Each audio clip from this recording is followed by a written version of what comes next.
Chad Greenway running darn near the whole field in Week 3 Minnesota Vikings win over the San Diego Chargers. And the Vikings are 8-3 atop the NFC North, taking on the two-time defending NFC champion Seattle Seahawks this weekend. And Chad Greenway joins me here live on the Rich Eisen Show. How are you, Chad? I'm doing pretty well. I'm actually impressed you have your own show now, Rich. That's awesome. Well, Chad, you know, there's not one particular medium that can contain me, if you understand. This I do know. You know, I only know one speed.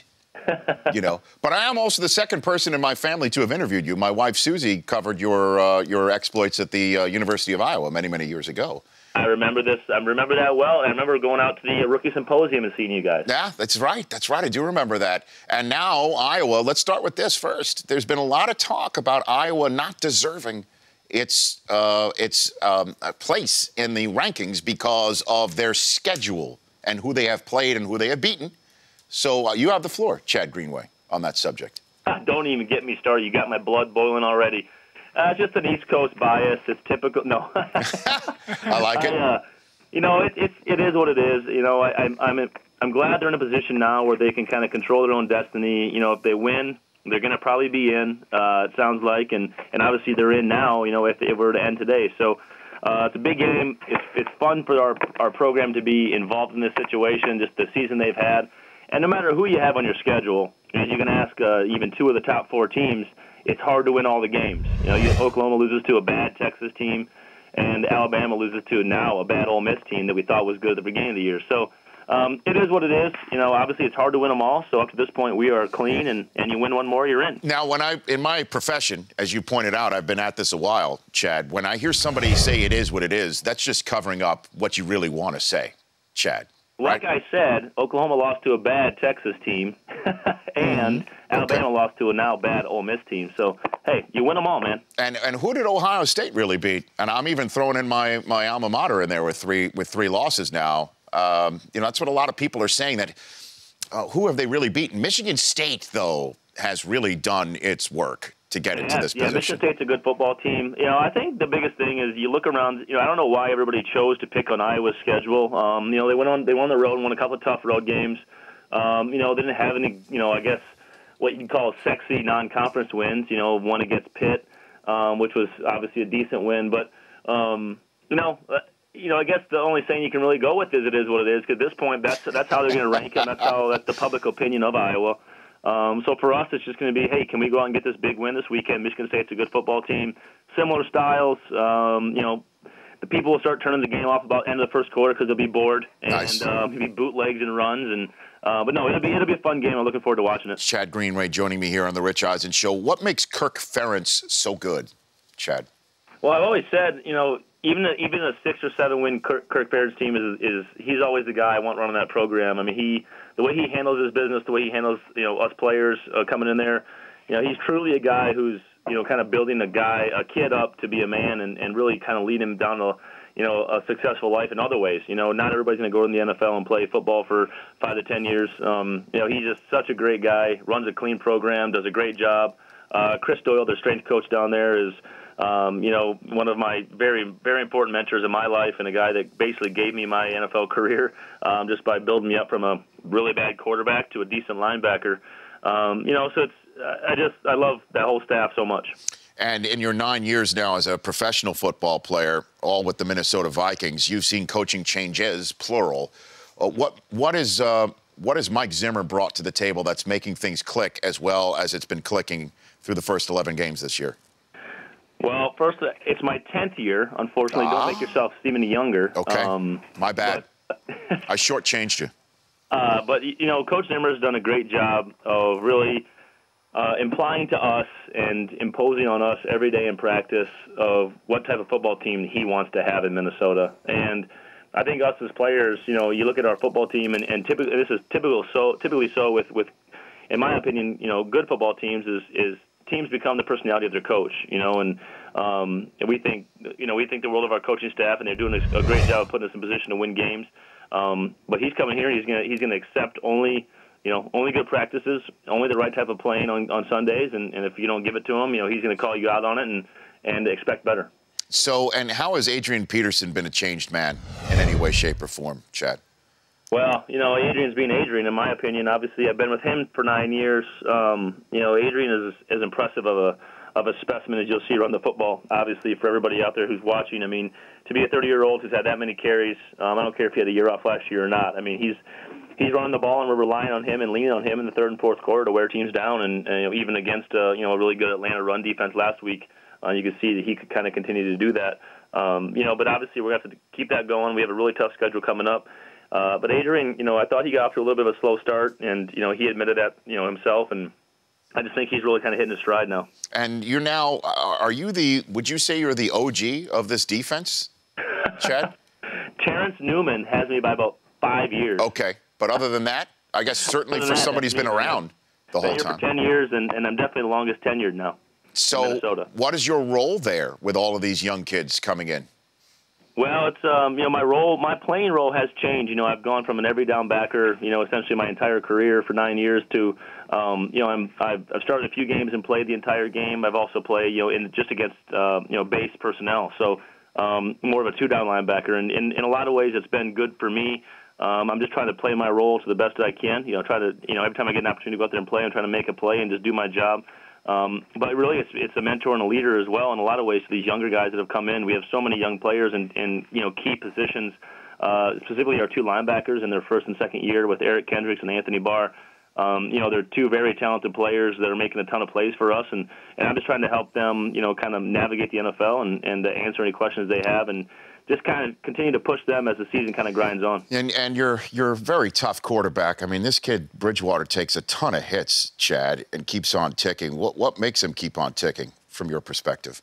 I think he's got this way of, getting hit, but then, going limp and, almost playing dead to a point on the football field. It's pretty amazing to see him take a hit and kind of just, you see him go limp-leg, and you think he's hurt, and then he gets up somehow and figures out a way to keep playing. I mean, he's shown so much grit and so much toughness really this entire season, and a lot of people that were people were saying that he was too frail, wasn't going to be able to hold up, and he's obviously proved them wrong in a lot of ways this season. Chad Greenway joining me here on the Rich Eisen Show, and part of your craft is to put the quarterback on the turf whenever you have an opportunity to do that. And I want to hit you up since you are, you've got a great head on your shoulders, and we'll talk about your Walter Payton Man of the Year nomination in a second. Ben Roethlisberger self-reported concussion symptoms this week, and basically said he could play through any injury, but the brain is not an injury he will ever want to play through. From somebody on the other side of the ball who has to deal with a tough quarterback and things of that nature, do you respect him and a decision like that when you hear that?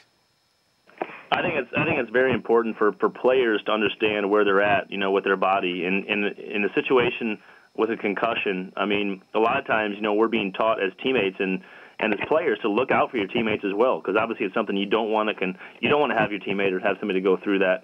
So I think it's a great step for Ben to admit that and to say, hey, you know what, I wasn't feeling right, my head felt dinged, and this football game can't be more important than my health, and especially when it comes to your head. And I think it's a huge thing for him to do, and I think it's obviously the right move. Yeah, but there are some fans out there who see this and go, well, isn't a quarterback supposed to tough it out? Certainly, you're on the road in a game in Seattle. You're playing this week. Well, it is easy to say that when it's not you. When you got something on the line, if you got a fantasy game or something like that, well, you have to think about and make it personal for Ben. Ben's got a family. Ben has been in this league for a long time, and he's earned the right to kind of make the call on that if he's not feeling right.